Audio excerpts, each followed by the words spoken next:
श्री कृष्ण गोविंद हरे मुरारी, हे नाथ नारायण वासुदेवा। ओम नमो भगवते वासुदेवाय। श्रीमद् भागवत की कथा के 10वें स्कंद के 26वां अध्याय। ओम नमो भगवते वासुदेवाय। श्री सुखदेव जी बोले कि हे राजा परीक्षित, गोपों ने गोवर्धन उठाना और भगवान श्री कृष्ण चंद्र के अनेक अनेक कर्म और प्रभाव देख बड़ा आश्चर्यमान नंदराय जी के पास आकर कहा कि इस बालक के बड़े अद्भुत चरित्र है। इन्हें देखकर हमको संदेह होता है कि अपने स्वरूप के अयोग्य इस ग्राम के रहने वाले पुरुषों में इनका जन्म होना कैसे संभव है, क्योंकि जो 7 वर्ष के बालक ने एक हाथ से लीला पूर्वक जिस प्रकार हाथी कमल को उठा लेता है, उसी प्रकार पर्वत को उठा लिया। और नेत्र मूंदे हुए अति छोटी अवस्था में इस बालक ने बड़े वेग वाले पूतना के स्तनों को प्राण सहित पान किया, जैसे काल जीवन अथवा आयुर्बल को पीता है। देखो, गाड़ी के नीचे पालने में सोते हुए रोते रोते जो इस 3 महीने के बालक ने ऊपर को पांव उछाला तो चरण की ठोकर लगकर गाड़ी उलटकर कैसे गिरी थी। और देखो, जब 1 ही वर्ष का श्री कृष्ण आंगन में बैठा खेल रहा था, तब आकाश में दैत्य तृणाव्रत इसे हरकर ले गया। उस दैत्य का गला घोंटकर इसने कैसे मारा। और देखो कभी जब कृष्ण ने माखन चुराया था, तब यशोदा जी ने इसे ऊखल के बांध दिया और इसने वृक्ष के बीच में जाकर हाथों से उनको कैसे उखाड़ डाला। और देखो, जब वन में बलदेव जी सहित बछड़े चराते थे, उस समय बाकासुर इनके मारने को आया। उसको दोनों हाथों से चोंच पकड़े कैसे चीर डाला। देखो, बछड़ों के बछड़े का रूप धरकर मारने की इच्छा से आए हुए वत्सासुर को मार उसकी देह को लीला पूर्वक किथ के वृक्ष पर कैसा पटका था, और लीला से ही वह वृक्ष भी गिर गया। इसके उपरांत बलदेव जी सहित धेनुकासुर को मार और उसके संगियों को भी मार फल जिसमें पक रहे उस तलावन को निर्भय कर दिया। फिर महाबलवान बलदेव जी से अत्यंत भयानक प्रलंबा सुर दैत्य को मरवाया और व्रज में जो अग्नि लगी थी उससे पशु तथा गोपों को छुड़ा दिया। फिर देखो, इस कृष्ण ने अति भयानक विष वाले कालिया नाग को दंड दे उसके मद को दूर कर जबरदस्ती देह में से निकाल यमुना को निर्विष कर दिया। हे नंद, हम सब ब्रजवासियों का इनमें बड़ा अनुराग है, अर्थात इतना प्यार हो गया है कि छुटाए से छुटना अत्यंत कठिन है। और इन श्री कृष्ण का भी हम में स्वाभाविक प्यार है, अर्थात यह श्री कृष्ण सबके आत्मा है। यह शंका होती है, क्योंकि 7 वर्ष का बालक इतना बड़ा भारी पर्वत उठा ले, यह बड़ा ही आश्चर्य है। इसीलिए हे ब्रजनाथ, तुम्हारे पुत्र में हमको शंका उत्पन्न होती है कि कदाचित परमेश्वर न हो। इस कारण हम इसका विचार करेंगे कि तुम्हारे कैसे पुत्र हुआ। जब लोग कृष्ण भगवान की जय। हे परमेश्वर, सबकी रक्षा करो। ओम कृष्णाय नमः। इस प्रकार गोपों की बात सुनकर नंद जी बोले कि संदेह करने की कुछ बात नहीं है। मैं इस बालक की जन्म पत्री लाता हूँ, जो कि गर्गाचार्य ने बनाई है। यह कहकर जन्म पत्री ले आए और बोले कि हे गोपो, मेरी बात सुनो, जिससे इस बालक में से तुम्हारी शंका मिट जाएगी। गर्गाचार्य जन्म पत्री बनाने वाले, जय हो पंडित जी गर्गाचार्य जी महाराज की जय। गर्गाचार्य ने इस बालक का नाम धरकर मुझे जो गुण बताए हैं सो श्रवण करो। इस बालक के 3 वर्ण है और युग युग में देह धारण करता है। प्रथम इसका श्वेत वर्ण था, फिर रक्त और श्याम वर्ण हुआ, और अब इसने कृष्ण रूप धारण किया है। इस तुम्हारे पुत्र ने पहले कभी वसुदेव के यहाँ जन्म लिया है, इसीलिए जानने वाले इसको श्रीमान वासुदेव कहते हैं।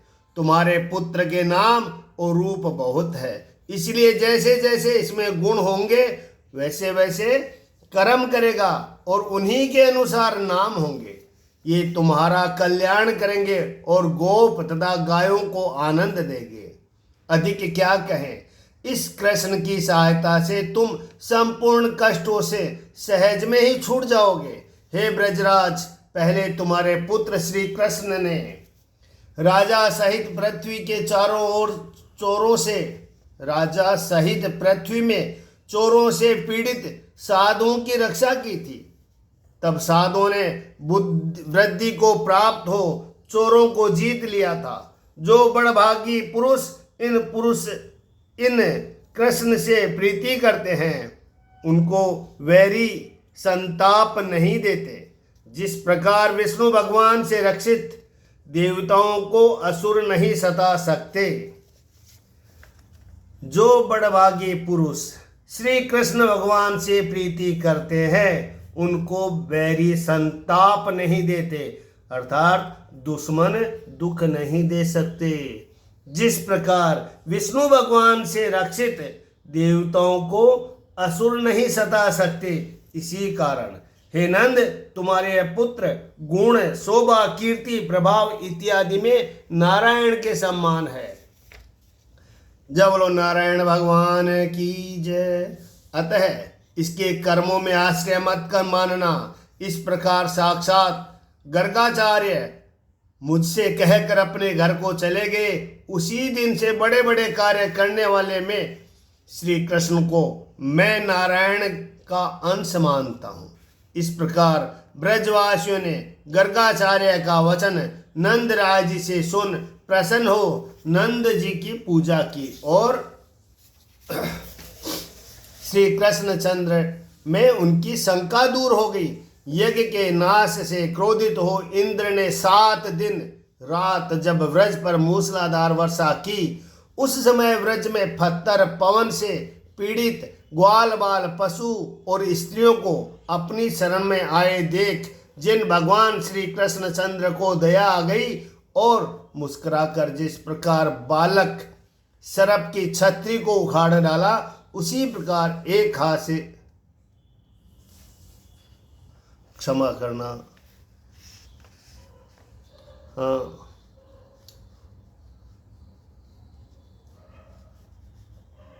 उसी प्रकार एक हाथ से गोवर्धन पर्वत को उखाड़ अपने हाथ पर धारण कर व्रज की रक्षा की। वही इंद्र के मद को दूर करने वाले गौओं के इंद्र भगवान वासुदेव हमारे ऊपर प्रसन्न हो। जब बोलो भगवान वासुदेव की जय। इति श्री भाषा भागवते महापुराणे दशम स्कंद पूर्वार्धे भाषा टीकाया गर्ग गीत निरूपणम नाम षट्विंशतिमो अध्याय 26वां अध्याय संपूर्ण हुआ।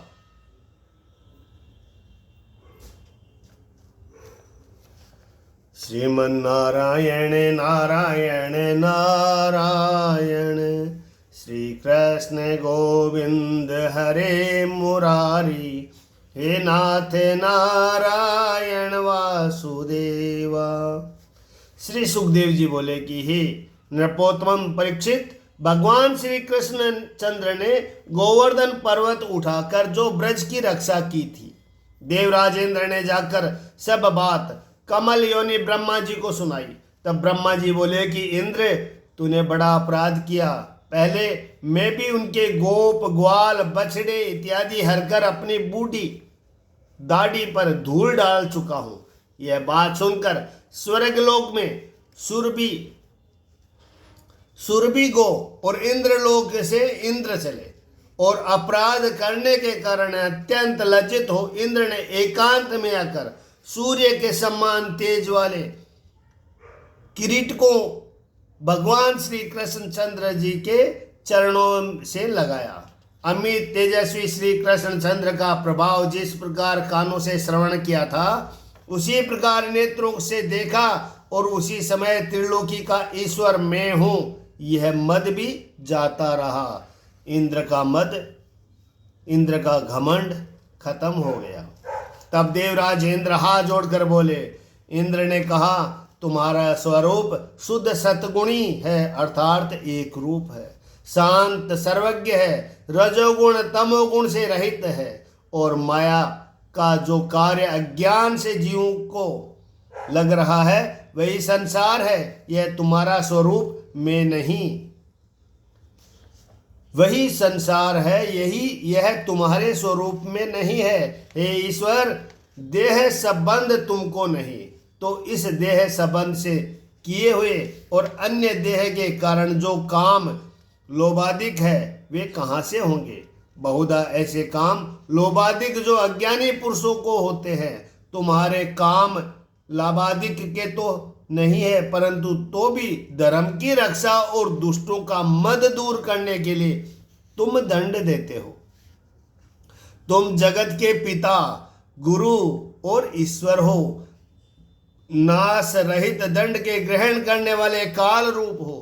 जीवों का हित करने के लिए और अपने को ईश्वर मनाने वालों का मान दूर करने के लिए अपनी इच्छा पूर्वक रूप धरकर लीला करते हो।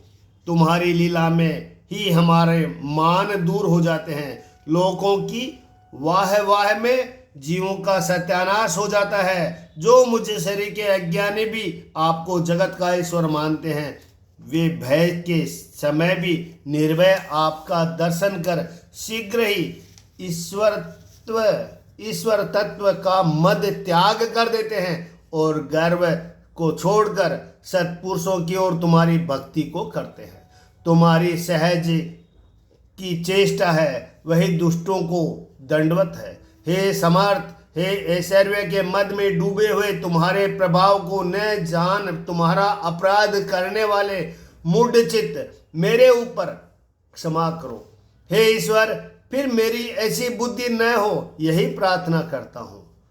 हे अधोक्षज, इस संसार में तुम्हारा अवतार बड़ा भार जिनसे हो, ऐसे सैन्य पालक करने वाले मुख्य सेनापतियों को मारने के कारण और तुम्हारे चरणों का सेवन करने वाले भक्तों का कल्याण करने के लिए है। ऐसे जो तुम भगवान महात्मा पुरुष हो, तुम्हारे लिए नमस्कार है। शुद्ध अंतकरण के प्रकाशक, भक्तों के रक्षक वासुदेव भगवान श्री कृष्ण चंद्र तुम्हारे अर्थ नमस्कार है। भगवान नमस्कार ही स्वीकार करते हैं। इंद्र ने भगवान को नमस्कार किया, प्रणाम किया और अपने भक्तों के ऊपर कृपा करने के लिए देह धरने वाले और शुद्ध ज्ञान मूर्ति स्वरूप सबके कारण रूप प्राणियों के आत्मा तुमको नमस्कार है। हे भगवान, जब मेरा यज्ञ नाश को प्राप्त हुआ तब बड़ा क्रोध कर मुझे अज्ञानी अभिमानी ने ब्रज का नाश करने के लिए वर्षा और पवन चलाकर करने के अयोग्य कार्य किए। यह आपने मेरे ऊपर अत्यंत अनुग्रह किया, जो मेरा गर्व दूर कर दिया। उद्यम भी वृथा गया। तुम सबके ईश्वर आत्मा हो, इसीलिए मैं तुम्हारी शरण में प्राप्त हुआ हूँ। इस प्रकार जब देवराज इंद्र ने स्तुति की, तब भगवान श्री कृष्ण चंद्र हंसकर मेघ के समान गंभीर वाणी से इंद्र के प्रति बोले। क्या? किसी भगवान बोले कि हे इंद्र, मैंने तेरे ऊपर अनुग्रह करने के लिए यज्ञ का विध्वंस किया है, क्योंकि तुम देवताओं का राज्य पाकर अचेत हो गए थे। अपना स्मरण कराने के लिए मैंने किया है, क्योंकि ऐश्वर्य मद और धन मद से अंधे हुए पुरुष दंड हाथ में लिए हुए यह मुझे नहीं देखते हैं, और जिसके ऊपर मैं कृपा करने की इच्छा करता हूँ उस पुरुष की प्रथम संपत्ति हर लेता हूँ। इंद्र, अब तुम जाओ और तुम्हारा कल्याण हो। अहंकार त्याग कर मेरी आज्ञा का पालन करना और सावधान होकर अपने अधिकार पर रहना। इसके उपरांत जब इंद्र स्तुति कर चुका तब उदारचित सुरभि गाय अपने संतान सहित आकर गोरूपी ईश्वर श्री कृष्ण चंद्र को नमस्कार और संबोधन देकर कहा कि हे कृष्ण, हे महायोगिन, हे विश्वात्मन, हे विश्व उत्पन्न करने वाले अच्युत्य, हे अखंड रूप इंद्र, तो हमें मारा ही था, परंतु हे लोकों के नाथ आपने बचाया है।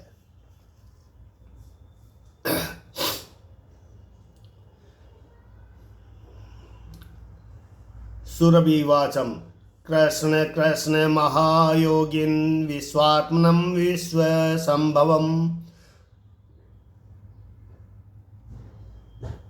भवता लोकनाथय नाथिनं सनाथा वयमच्युत त्वां न परमकं दिवं त्वं न इंद्रो जगत्पते भवाय भव गोवी प्रदेवानां ये च साधवः। हे जगतपति, तुम हमारे श्रेष्ठ देवता हो और तुम ही गो ब्राह्मण के देवता हो। हे जगतपति, तुम हमारे श्रेष्ठ देवता हो और तुम ही गो ब्राह्मणों के देवता हो, और जो साधु है उनके कल्याणार्थ हमारे इंद्र हो। ब्रह्मा जी की हमें आज्ञा हुई है, इस कारण इंद्र पदवी देने के लिए हम तुम्हारे अभिषेक करेंगे। हे विश्व के आत्मा, पृथ्वी का भार उतारने के लिए तुमने अवतार लिया है। श्री सुखदेव जी बोले कि हे गुरुकुल भूषण परीक्षित, इस प्रकार कहकर श्री कृष्ण चंद्र को यह कामधेनु अपने दुग्ध से अभिषेक करने लगे और ऐरावत हाथी की सूंड से लाए आकाश गंगा के जल से अभिषेक किया, और इंद्र ने भी देवताओं की प्रेरणा से देव ऋषियों के सहित भगवान का अभिषेक किया और गोविंद नाम धरा। जय हो गोविंद भगवान की जय। और दर्शावहवंशोत्पन्नम भगवान श्री कृष्ण चंद्र का उस समय तुम्बूर नारद आदि गंधर्व विद्याधर सिद्ध चारण आकर लोगों के पापों को दूर करने के लिए यश गाने लगे और अति आनंदित होकर देवांगनाएं नृत्य करने लगी। इसके उपरांत देवताओं में मुख्य देवता भगवान श्री कृष्ण चंद्र स्तुति की और अद्भुत फूलों की वर्षा करने लगे। उस समय तीनों लोग परम आनंद को प्राप्त हो गए। फिर गो दुग्ध से पृथ्वी को भिगोने लगे। जिस प्रकार भगवान श्री कृष्ण चंद्र का गोविंदाभिषेक किया, उस समय नदियां अनेक प्रकार के रसों के बहाने वाले हो गई और वृक्षों में मद की धारा चूने लगी। बिना जोते खेत भी आप ही पकने लगे और पर्वतों ने अपनी गुफाओं में से मणियों को बाहर निकाल कर धर दिया। हे गुरुकुल के आनंद दाता परीक्षित, जिस समय भगवान श्री कृष्ण चंद्र का गोविंदाभिषेक हुआ, उस समय क्रूर स्वभाव वाले सिंहादिक जीवों का भी वैर भाव दूर हो गया। इस प्रकार गोकुल की रक्षा करने वाले भगवान श्री कृष्ण चंद्र का गोविंदाभिषेक कर वह इंद्र देवताओं का संग ले स्वर्ग को चला गया।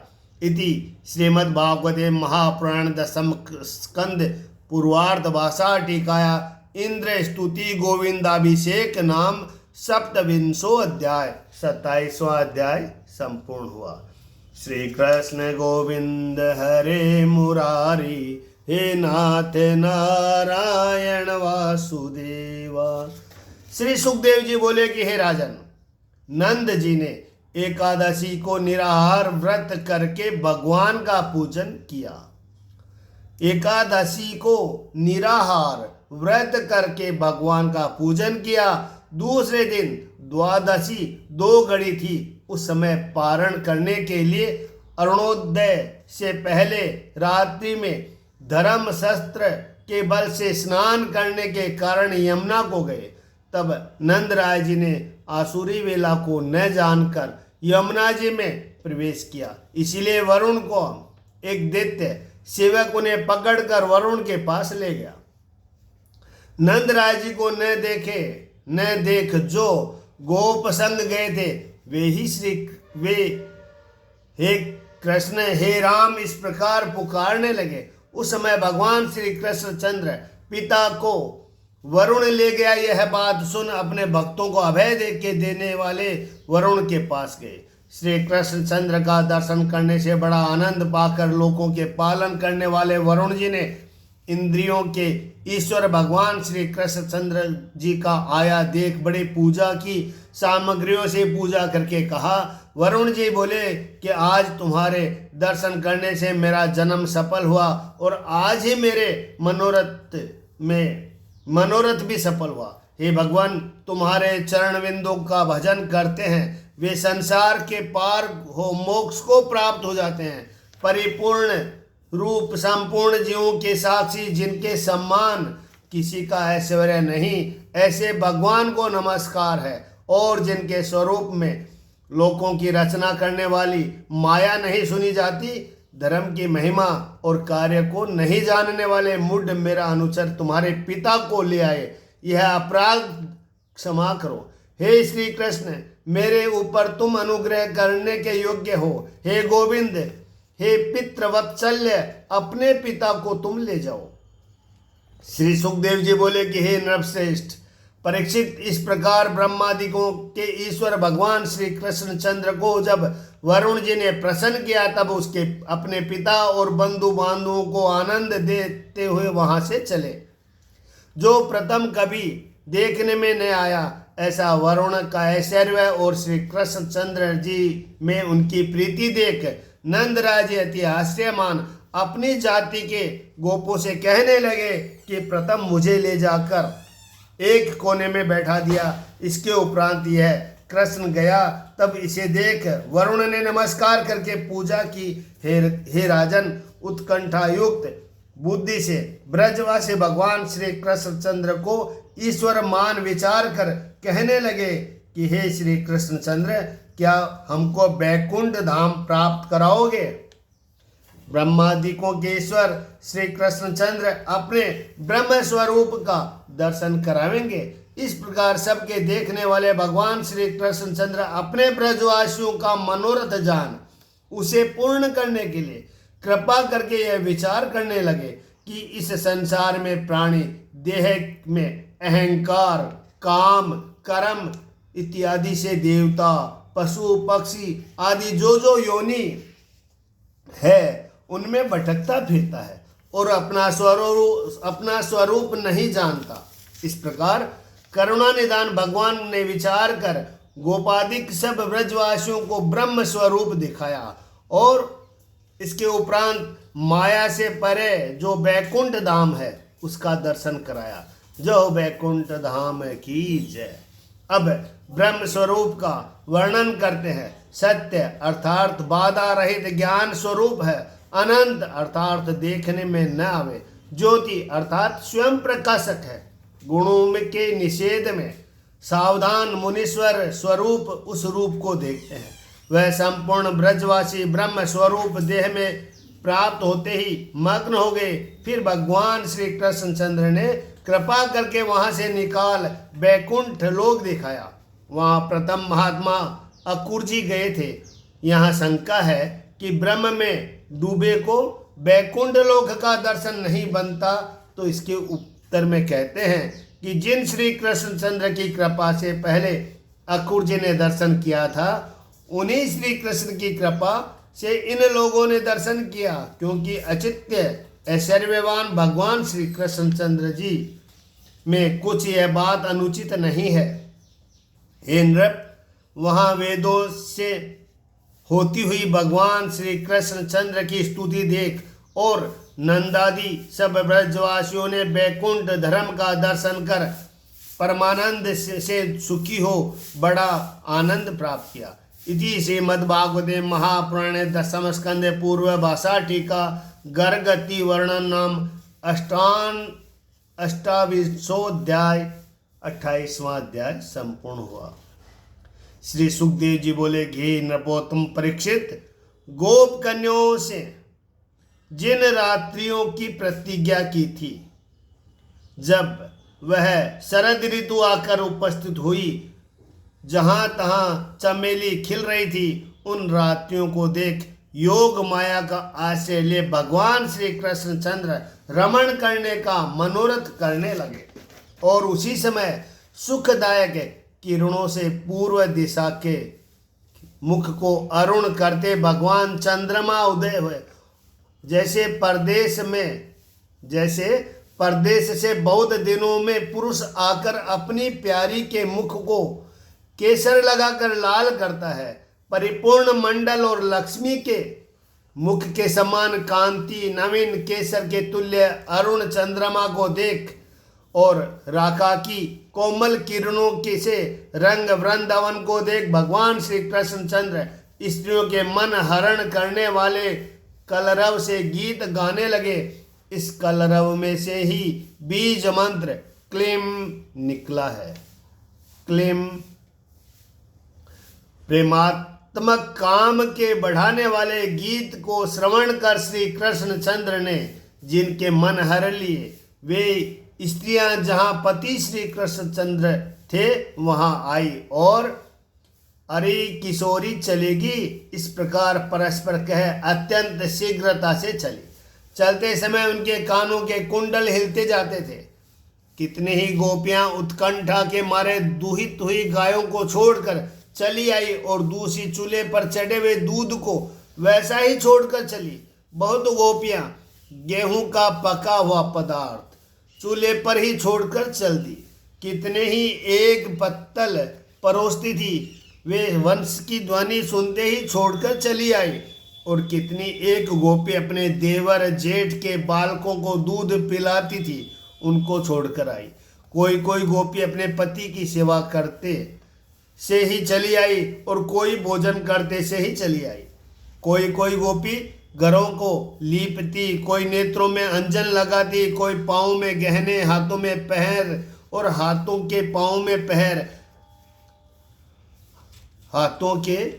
में पहर गहने और लहंगा ओढ़नी पर भगवान मुरली मनोहर के पास आई। यद्यपि गोपियों के श्रृंगार उल्टे पुल्टे थे, परंतु तो भी योग माया ने सुधार दिए थे।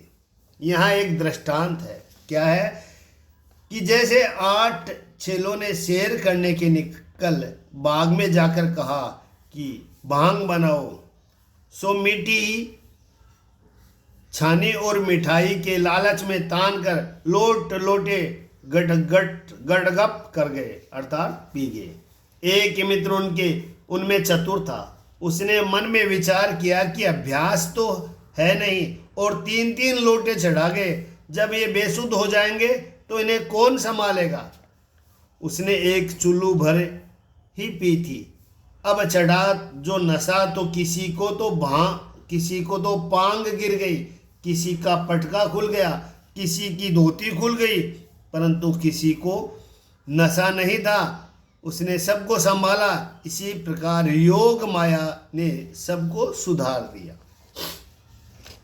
यद्यपि पति, पिता, माता, भ्राता और जातियों ने मन में किया, परंतु तो भी श्री भगवान केशव मूर्ति ने जिनके मन हर लिए थे, उन गोपियों ने किसी का कहना नहीं माना। किसी गोपी को उनके पुरुषों के घर में बंद कर दिया। जब निकलने का मार्ग न मिला, तब उसने भगवान श्री कृष्णचंद्र की इच्छा कर आंख मूंद उनका ध्यान किया। सहन नहीं किया जाए ऐसे प्यारे के विरह रूप ताप से पाप जिनके दूर हो गए और ध्यान में प्राप्त हुए भगवान श्री कृष्णचंद्र का आलिंगन करके सुख के पुण्य से बंधन जिनके दूरी हो गए, ऐसे अत्यंत विरह के दुख और श्री कृष्ण के अत्यंत प्राप्ति के भोग से एक संग ही सब प्रारब्ध कर्म क्षीण हो जाने से मुक्त हुई। जार बुद्धि से परमात्मा श्री कृष्ण चंद्र को पाके बंधन जिनके कट गए, ऐसी गोपियों ने गुणों के बने देह का तत्काल ही त्याग दिया और दिव्य देह धारण कर सबसे पहले भगवान श्री कृष्ण चंद्र से मिली। यह सुनकर राजा परीक्षित बोले कि हे महाराज, वह गोपियां श्री कृष्ण चंद्र को केवल जार मानती थी, ब्रह्मपन से उनको किंचित भी भाव नहीं था। फिर गुणमय बुद्धि वाले उन गोपियों के गुणों का प्रभाव संसार से कैसे छूट गया? श्री सुखदेव जी बोले कि हे राजन, यह बात मैंने आपसे प्रथम ही वर्णन की थी कि जब शिशुपाल भगवान श्री कृष्ण चंद्र से शत्रु भाव रखता हुआ भी मुक्ति को प्राप्त हुआ, तब प्रीति करने वाली गोपियों के तरने में क्या आश्चर्य है। हे नरश्रेष्ठ परीक्षित, अव्यव अप्रमेय निर्गुण और गुणों की नियंता श्री कृष्ण चंद्र को जो प्रकट होना है, सो पुरुषों का कल्याण करने के लिए इस कारण भगवान श्री कृष्ण चंद्र को जीव के समान कहना संभव नहीं। काम क्रोध भय स्नेह एक भाव सो हृदय जो पुरुष नित्य भगवान वासुदेव में करते हैं, वे पुरुष तन्मन्य हो जाते हैं। हे राजन, जन्मा योगेश्वर के ईश्वर भगवान श्री कृष्ण चंद्र में तुम आश्रय मत करो, क्योंकि उनमें प्रेम करने से स्थावर भी संसार से छूट जाता है। यहाँ पर एक दृष्टांत है कि प्रेम से भाव सहित श्री नारायण की कथा सुन ले। कहीं श्रीमद् भागवत की कथा बैठी थी, किसी ने कहा, लाला जी सुनने को चलो। लाला जी ने उत्तर दिया कि जब दसम स्कंद प्रारंभ होगा तब चलेंगे। फिर जब दसम होने लगा तो लाला जी ने कहा पंचाध्यायी में चलेंगे, जहाँ श्री कृष्ण ने लाखों गोपी बुलाकर उनके संग विहार किया था। हम भी वैसा ही करेंगे, जैसे वीर पुरुष कड़ावे सुनकर आगे बढ़ते हैं, उसी प्रकार विषय में विषयी विषय से और जगह जो भाव बिगड़े तो ठिकाना लग जाए, और साक्षात कृष्णकांत त्रिलोक्य जननी में भाव बिगड़ा तो वह उसका सत्यानाश ही हो जाता है। आगे की कथा। बोलने वालों में श्रेष्ठ भगवान श्री कृष्ण चंद्र ने ब्रज की स्त्रियों को अपने पास आई देख वाणियों में विलास से मोहित करके कहा। श्री भगवान बोले कि हे बड़भागिनियों, भली आई आओ, मैं तुम्हारे क्या आदर करूं। ब्रज में तो कुशल है और यहाँ कैसे आयो इसका कारण कहो, क्योंकि यह भयानक रात्रि है। सिंह व्याघ्र घोर प्राणी यहाँ फिरते हैं, इस कारण तुम अपने घर को जाओ। हे सुमध्य स्त्री जाति होकर यहाँ मत रहो। देखो तुम्हारे माता पिता पुत्र भ्राता पति तुमको बिना देखे ढूंढते होंगे, इसीलिए बंधुओं को घबराहट मत करो, क्योंकि फुलवारी जिसमें फूल रही चंद्रमा की किरणों से रंगा हुआ, यमुना के लगे मंद पवन से हिलने वाले वृक्षों के पात से शोभायमान वन तुमने भली भांति देख लिया है। इस कारण तुम व्रज में जाओ, अब विलंब मत करो। तुम पतिव्रता हो, पतियों की सेवा करो, क्योंकि वहाँ बछड़े रंबाते होंगे, बालक रोते होंगे। जाओ, बालकों को दूध पिला और गायों को दूहो, अथवा मेरे स्नेह से वशीभूत अंतकरण से तुम आई, सो तुमको योग्य ही है, क्योंकि सब जीव मुझ में प्यार करते हैं। हे मंगल रूपणियों, निष्कपट होकर पतियों की सेवा करो, देवरों की सेवा करो और पुत्रों का पोषण करो, यही स्त्रियों का परम धर्म है। यदि कदाचित अपना पति खोटे स्वभाव युक्त हो, दुर्भाग्य हो अथवा वृद्ध हो, मूर्ख हो, रोगी हो, दरिद्र हो, तो भी स्वर्ग की जिनको चाहना है, ऐसी स्त्रियों के त्यागने के योग्य नहीं है, और पतित हो तो त्यागने योग्य है। कलयुग की स्त्रियों को उपपति के सेवन करने से स्वर्ग नहीं मिलता वरन यश जाता है। इसीलिए उपपति का सेवन तुच्छ है, दुख का देने वाले और सर्वत्र निंदा के योग्य है। जिस प्रकार भाव मुझ में श्रवण दर्शन ध्यान कीर्तन से रहता है वैसे पास रहने से नहीं होता। इसलिए अपने घर को जाओ। यहाँ पर एक दृष्टांत आया है कि देखो, स्त्रियों को पतिव्रत धर्म पालन करना चाहिए, क्योंकि पतिव्रताओं की बड़ी महिमा है। एक स्त्री की गोद में उसका पति सिर धरे सो रहा था। उसका बालक खेलते खेलते अग्नि में जा पड़ा। स्त्री ने यहाँ देखा पति की निद्रा भंग न हो, यह विचार अपना गुठुआ न उठाया और अग्नि पतिव्रता के श्राप के भय से शीतल हो गई। अग्नि पतिव्रता के श्राप के भय से शीतल हो गई। यथा श्लोक सूतम पततम प्रसमीक्षम पावके न बोध माया से इति प्रतिव्रता अभूत दानी व्रत भंग संख्या हुतासन चंद पंकम शीतलदाम। इस कारण हे सखियों, अपने पतियों के पास जाओ।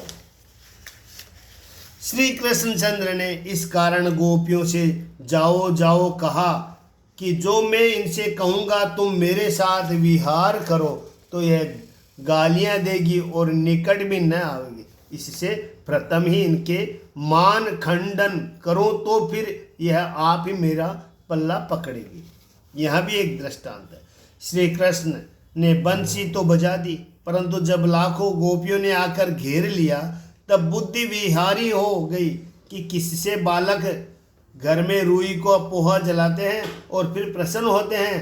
सो बाजार में किसी साहूकार के दुकान में लाख रुपए की रुई का ढेर लगा देख उन्होंने मन में विचार किया कि इसमें बड़ा तमाशा होगा, तो ढेर में आग लगा दी।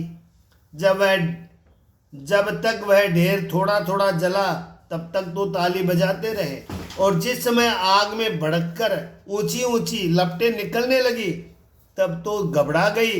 इसी प्रकार श्री कृष्ण की दशा हुई कि एकाध गोपी को कहीं देख पाते थे तब तो प्रसन्न होते थे, अब लाखों गोपियों को देखकर तो घबरा कर घर जाने को कहा। आगे की कथा। श्री सुखदेव जी बोले कि हे परीक्षित, इस प्रकार गोपियां गोविंद श्री कृष्ण चंद्र का वचन श्रवण कर अत्यंत दुखित हुई और मनोरथ सिद्ध न होने से बड़ी चिंता करने लगी। चिंता के श्वास से कुंदरू के फल के समान उनके अरुण होठ सूख गए और अपने मुख को नीचा कर चरण के अंगूठे से धरती पर लिखने लगी, और रुदन के कारण नेत्रों के कज्जल सहित जो आंसू निकल रहे थे उनसे कूचों की केसर धुल गई। तब अत्यंत दुख के कारण से गोपी चुपचाप होकर खड़ी हो गई। जिनके लिए गोपियों ने सब घरबार छोड़ दिया, उन अपने परम प्रीतम श्री कृष्ण चंद्र के कठोर वचन सुन प्रेम भरी गोपियां रोने के कारण आंसुओं से पूर्ण नेत्रों को पोंछ कुछ क्रोधित हो गदगद कंठ से बोली कि हे समर्थ, जाओ जाओ, ऐसा कठोर वचन मत कहो, क्योंकि हम सब विषयों को त्याग कर केवल तुम्हारे चरणों का सेवन करती हैं। हे दुराग्रही, हमको मत त्यागो। जैसे आदि पुरुष भगवान की शरण सर्व त्याग कर मुमुक्ष लोग जाते हैं तो मुमुक्ष पुरुषों को वह भजते हैं, उसी प्रकार तुम्हारे लिए सर्वस्व त्याग कर हम आई है, इसीलिए हमारा सेवन करो, त्यागो मत। हे धर्म वेदा कृष्ण, पति पुत्र सुतों की सेवा करो, यह स्त्रियों का परम धर्म है। यह जो तुमने कहा सो हमारे धर्म सुनने की इच्छा नहीं है, क्योंकि हम चाहना नहीं है। तुम धर्म के उपदेश करने वाले नहीं हो, किंतु देहधारियों के प्यारे हो। आपने कहा पति आदिकों की सेवा करना धर्म है, सो आत्मा सहित पति आदि के प्रिय लगते हैं। स्त्री को पति प्यारा लगता है। आत्मा से लगता है। सो आत्मा जब निकल जाता है पीछे इस देह का बांध कर ले जाता है और जला देते हैं। सो सबके आत्मा तुम हो। तुम्हारे सेवन करने से हम सब धर्म स्वयं प्राप्त हो जाएंगे, क्योंकि सब उपदेश वाक्य ईश्वर की सेवा करना ही परम धर्म बताते हैं। इस कारण तुम सब जीवों के आत्मा होने से परम बुद्धि ईश्वर हो। तुमसे जो जीव बहिर्मुख है वे दग्ध होने के कारण है। अपने आत्मा नित्य प्यारे तुम हो, अतः आप में विवेकी पुरुष प्रीति करते हैं। दुख के देने वाले पति पुत्रादिकों से क्या प्रयोजन, इस कारण तुम हम पर प्रसन्न हो।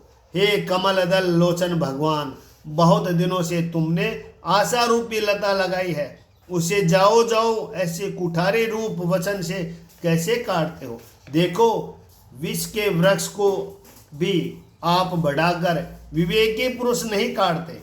तुमने कहा जाओ, सो हम कैसे जाएं, क्योंकि जो चित्त सुखपूर्वक घर में लग रहा था सो तुमने हर लिया, और जिन हाथों से घर का काम करती थी सो तुमने हर लिया। तब श्री कृष्णचंद्र ने कहा कि हे गोपियों, अब तुम जाओ, परसों के दिन तुम सबके चित्त प्रसन्न कर देंगे। तो गोपियों ने कहा कि तुम्हारे चरण छोड़कर हमारे पांव एक पग भी नहीं चल सकते, ब्रज में कैसे जाएं और जाकर हम क्या करें। हे सखे, आपके हास्य दर्शन मधुर गीत से उत्पन्न हुई हमारी कामांगनी को तुम अपने अधरा मृत रूप पिचकारी से शांत करो, नहीं तो हम एक तो काम की अग्नि दूसरी विरह की अग्नि, इन दोनों से दग्ध शरीर की योगी जनों की नहीं तुम्हारे ध्यान से ही तुम्हारे चरणों के निकट पहुंच जाएंगे। तब श्री कृष्णचंद्र ने कहा कि तुम अपने पतियों के पास जाओ, वही तुम्हारी कामाग्नि बुझावाएंगे। इसके उत्तर में गोपी कहती है कि हे कमल दल लोचन, वनवासी जिन्हें प्रिय है ऐसे तुम हो, और लक्ष्मी जी को किस समय ही जिनकी सेवा प्राप्त होती है, ऐसे तुम्हारे चरणों के तलवे हमने जब से स्पर्श किए उसी दिन से उनका सुख अनुभव किया है, और उसी दिन से और के सम्मुख खड़ी भी नहीं हो सकती। यद्यपि लक्ष्मी जी सदा वक्ष स्थल में रहती है, परंतु तो भी जिसका भक्त लोग सेवन करते हैं, ऐसे तुम्हारे चरणों की रेणु को तुलसी ने सोत सहित साहना की। जिस लक्ष्मी जी की चितवन के लिए और देवता तप करने के परिश्रम करते हैं, उन्हीं लक्ष्मी के समान हम भी तुम्हारे चरणों की रज को प्राप्त हुई है, अर्थात शरण ली है। जय हो लक्ष्मी मैया की जय। हे दुख को काटने वाले, तुम्हारे भजन में आशा लगाए हम घर छोड़कर तुम्हारे चरणों के पास आई है। तुम हमारे ऊपर प्रसन्न हो। तुम्हारी सुंदर मुस्कान चितवन से बड़े हुए कामदेव से पीड़ित देह वाली हमको अपनी दासी करके कृपा कीजिए। अलकावली जिस पर छूट रही है, कुंडलों की कांति से युक्त कपोल अमृत भरे ओष्ठ से हास्य सहित चितवन वाले तुम्हारे मुख को देख, भक्तों को अभयदान देने वाले तुम्हारे दोनों भुजदंडों को देखकर, लक्ष्मी को एक ही प्रीति के उपजाने वाले तुम्हारे वक्ष स्थल को देख हम तुम्हारी दासी होती है।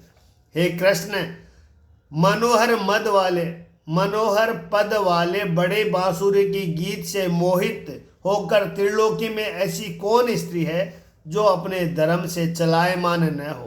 त्रिलोकी में सुंदर इस तुम्हारे रूप को देख गो, पक्षी, मृग यह भी रोमांचित हो जाते हैं। फिर हम इस मनमोहन रूप से मोहित हो गई तो इसमें आश्चर्य की क्या है। तुम्हारा प्रकाश शब्द सुनकर ही अपना धर्म त्यागना उचित है, और तुम्हारे रूप अनुभव से त्याग करने में क्या आश्चर्य है। और आपने निश्चय व्रज के भय पीड़ा दूर करने के लिए अवतार लिया है, जैसे आदि पुरुष श्री नारायण स्वर्ग की रक्षा करते हैं। इस कारण हे दीन बंधु, हम तुम्हारी दासी है। हमारे कामदेव से तप्त स्तन और सिरों पर अपने हस्त कमल को धरो। श्री सुखदेव जी बोले कि हे महाभाग परीक्षित, इस प्रकार योगेश्वरों के ईश्वर भगवान श्री कृष्णचंद्र गोपियों का विलाप सुन हंसकर दया को प्राप्त हो आत्मा रूप भी है तो भी गोपियों के संग रमण करने लगे। पर श्री कृष्णचंद्र की चितवन से प्रफुल्लित मुख वाली इकट्ठी हुई गोपियों के सहित उदार जिनकी चेष्टा और उदार जिनकी हंस में कुंद कली के समान कांति वाले दांतों से श्री कृष्णचंद्र ऐसे शोभायमान लगने लगे जैसे तारागण सहित चंद्रमा शोभायमान लगता है। गोपियां जिनका गान करे और स्त्रियों के सैकड़ों यूथ का पालन करे ऐसे भगवान श्री कृष्णचंद्र स्वयं गान करते वैजयंती माला पहने वन को शोभायमान करते विहार करने लगे। शीतल बालू के बिछोने वाले यमुना जी के पुलिन में गोपियों सहित आकर रमण करने लगे।